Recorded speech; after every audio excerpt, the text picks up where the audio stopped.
Somebody, the same person actually asked the question, you know, I noticed we've got acrylic bottles right now. A, is it BPA free? Is it safe plastic? And B, why can't we have glass? Now, I just want to, before Bert answers that question about why we've got the bottles we have, by saying, number one, we started with glass bottles on the spray product. And when we, in the first year, talked to any Canadian that was involved in year one, they have battle scars from the totally shattered bottles, because once it gets to a certain temperature, the glass and the product just shatters. So we cannot have glass for that very reason. Otherwise, we've got to exclude all the areas that freeze, which is a lot of the part of the world in the Northern Hemisphere at certain times of the year, and far south. So with that, Bert, what's your answer to the plastic and free of toxins? The plastic side of things, as you all know, that there are a number of plastics out there. And most of them, and I've got a bottle here, most of them have a little number on the bottom. I don't know if you can even see it. It's way small. In this case, this is one of our bottles, and the recycling number is 1. In other words, it's one of the very best recycled products. And it's made of PET, PETE. Let me see if I can think of what that means. Polyethylene terephthalate, I think. I can't remember the name exactly, but it is not one that it doesn't have any PABAs or any of those types of plastic things that would normally leach out in a setting like this. Our formulas themselves are non-corrosive, obviously. And so the plastic itself is as good a plastic. Here again comes back to the highest and best use. The plastic is as good as any plastic that we can use. We're very satisfied that we have no issues with the plastic sloughing or anything like that. Awesome, that's fantastic. And so where have we got here? The next question. Now, this is an interesting one because I haven't asked you this question myself, but I have thought it in the back of my mind. I know we've gone through various formulas and got, you know, more product in there, more glutathione, more cysteine, etc. At one point, we did have NAC and alpha lipoic acid in the swish, but we don't now. Is there a reason behind that? Yeah, there is a couple of reasons. On the NAC, the FDA has played a love-hate operation on that one. And on days they like it, everybody's happy. On days they don't like it, they call it too much of a drug, and anything that's got in it has got some issues. And Amazon, when we were selling, you made the comment that some of these chemistries and some of these formulas have evolved over the last 4 or 5 years. There was a point in time when Amazon, the big marketplace, would not take a product that had NAC in it. We are fortunate because NAC, N-acetylcholine or cysteine, is a precursor to what we do anyway. It's designed mainly in the body to be able to buffer the fact that the glutathione and cysteine don't digest well. And so the need for it is much less than other products might be. The alpha lipoic acid, unfortunately, does not play well in water. Its solubility is extremely low. And so what we were finding as we were building our formulas is that we would put in the alpha lipoic and then start running our systems, and it would fall out, or it would gum up, or it would otherwise block the other products. And so in that case, in both cases, we removed it, looking at it very seriously. Obviously, we want to make sure that we're not compromising any of the effectiveness of our products. We looked at those and said those were products, those were ingredients that were not giving us the best bang for our buck, and so we took them out.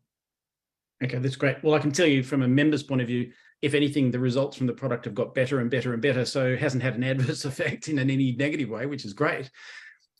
With that in mind, I just noticed some people in the member group are typing in questions. We did say submit your questions yesterday. We don't have time to add new questions into the chat today. Just so we're clear, we're not ignoring you, but we have to.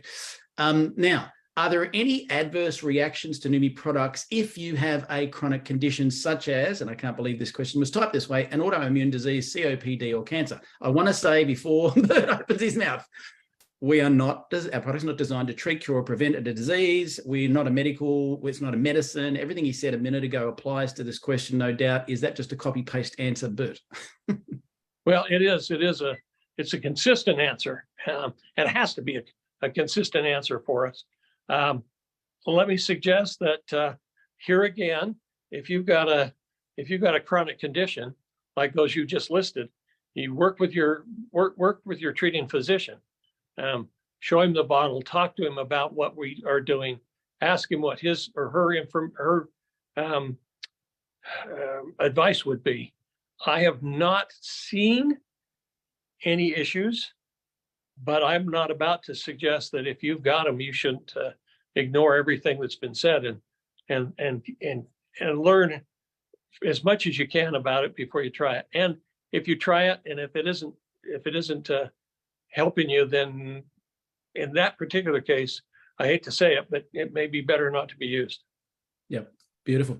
And you know what? This leads me to something that's not written in our questions, but it's just a thought I want to share online. A little bit of knowledge is dangerous. And this is one of the things I want to protect about Neumi long-term is someone trying to become an expert they're not. For example, the previous company. Suddenly they know everything about glutathione, and glutathione's a cure-all for every single thing on the planet. Is it right? There's going to be scenarios where it is. And I'll give you a good example, and this, again, I'm prefacing this. I'm not giving advice before I say this. I'm just saying what I noticed in the field. For example, somebody turned around once and said, this person's got cancer. And of course, free radicals become cancer, so they need to use glutathione. Well, A, you're not an oncologist, zip it. B, you're not allowed to give prescriptive advice as a Neumi member. So rather you leave us than give that advice. And C, here's the curveball. There is some cancers that thrive on glutathione. What? Exactly. You're not an oncologist. Don't open your mouth about stuff you're not really knowledgeable about in every area. Always refer people back to their expert. Now, it's very rare from what I've heard, and I'm not the expert. I'm just saying that's why I never give advice. I also heard there was a Chinese company where someone gave some advice and a child died from something, and they sued the company, they sued the individual, and you don't want to be that person. So we are a nutrition company. That's it. And we don't give prescriptive advice on our products in any way, shape, or form. Now, having said that, let's move on. Can you have too much glutathione in your body? What a great layman question. It is a great question.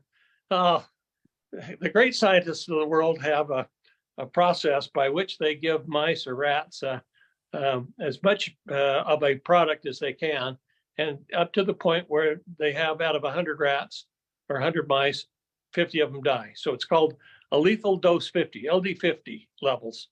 It's just chilling to me to think that goes on, but they have set on glutathione, and I'm remembering this kind of off the top of my head, it's like 5 grams per kilogram. So if you were the average woman,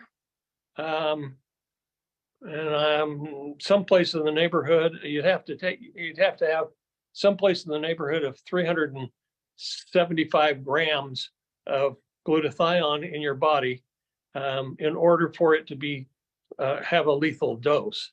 Now, of course, your question was, can you have too much? And obviously, if you get to the lethal dose, you've had too much. But even back behind that, but to put that in perspective, that would be like somebody consuming 1,700, 1,800 of our 10-ounce bottles and have it in their system all at the same time for it to be too much.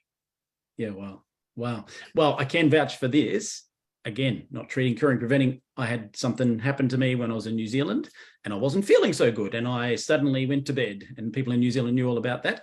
And so I got told by Steve, just swish every hour. So I swished every hour, right? But if I wake up in that night, I swished again. And I'm like, okay, then swish again. Liz said I stunk like sulfur the next day. I went through one entire bottle, but I bounced out of bed. We went to the airport. There was absolutely nothing wrong with me. I did have a check later on and discovered I was still symptomatic, but I felt great. That's all I can say. I'm not talking about anything specific here. So, back to this one, and you kind of answered this question a minute ago, but is there any limitations on what we can nanosize with HydraStat? Wow, no, with our technology, it's a cross-platform technology, really. It's a great technology. And what we do is we try to invent and look at formulas using ingredients that are water soluble because they're easier to break down into very small particles and they're very easy to incorporate.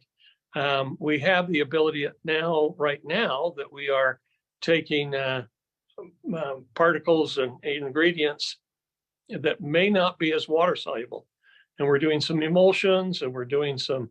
Right now we're wrestling with botanicals of all things, and sometimes those are not water soluble and not easy to break down into small particles, and so we're going through a nano precipitation process where we dissolve it in another solvent that is not like an ethanol, and get it dissolved and then drip it into pure water, and the dripping process precipitates out nanoparticles. It's a fairly involved process, but that's the actual creation of the products is an ongoing thing. Love it. That's one of the things I wake up every day trying to figure out what to do and how to do it. But your question should be, or is, not what can we put in a product. The question should be, what should we put in a product? There's a big difference between those two. That's interesting. We almost need to have a tagline, ethical nanotechnology, because that's exactly right, isn't it? You know, it's more about that. On that note, another question relating to pregnant women and nursing mothers. Now, I know my version of this answer I'm going to give, and then I'll ask you if I'm on the money. Doesn't matter when you go down to GMC, one of the big health food shops around here, and you pick up all these products, every one of them, the new nutrition, all say the same thing. This product is not designed for pregnant women, nursing mums, children under 18 years of age, because to do that, every one of those companies would have to have tests proving the safety for that particular scenario. Added to that, in the 16 years I've been involved in the glutathione space, do I know mums, nursing mums or pregnant mums that were still using some form of glutathione supplementation? Yes, if they were beforehand, but not if they were already pregnant or nursing and suddenly did it, because it causes a detox. And where does the detox, where the toxins come out? Believe it or not, ladies, it goes out in your breast milk as well. Ugh. So what answer have you got to that question, Bert? Well, exactly that. One of the things that will continue to happen and should happen is that, again, these are risks and benefits that we have. We ought to look critically about how we take it, not lightly. We shouldn't just say, oh, let's just try it. Because there are a number of different issues when you get involved with pregnancies, with breast milk, with all of those things. The individual that's involved in that is much, much smaller than Bert or any of the others out there, and that may have a difference. And so your comment is everything we have is not designed for those that are pregnant, those that are breastfeeding, those that may have some other health compromise. We're a supplement. We're not a cure. Got it. Beautiful. Now, interesting. I just saw these in the corner, and some of the doctors that have been on calls with me know this. I say, when you're a medical professional, you need to put your red hat on. That's the swish hat. You can talk to your doctors about glutathione till the cows come home with all the details and knowledge that you have. But whatever you do, if you want to build a big Neumi business, don't be doing that with your prospects, because people say complicated, couldn't do that. And then you put on your Neumi 1, 2, 3, need a bluer hat. I say that to ask the final question, and that is that, you know, as I said at the start of this call, having a lot of knowledge on glutathione can actually be a problem, and because you'll start waffling off like trying to be Bert, and then you slow your business growth down because you don't need to be the expert. We have a Neumi 1, 2, 3 system for that. But with that in mind, Bert, in relation to our products and everything we've talked about today, is there any closing remarks about where we're going as a company with our nanotechnology, and what advice would you have to the members about keeping it simple? Oh, keep it simple. By all means, keep it simple. We are dealing with very small particles. The bottom line is they're more bioavailable.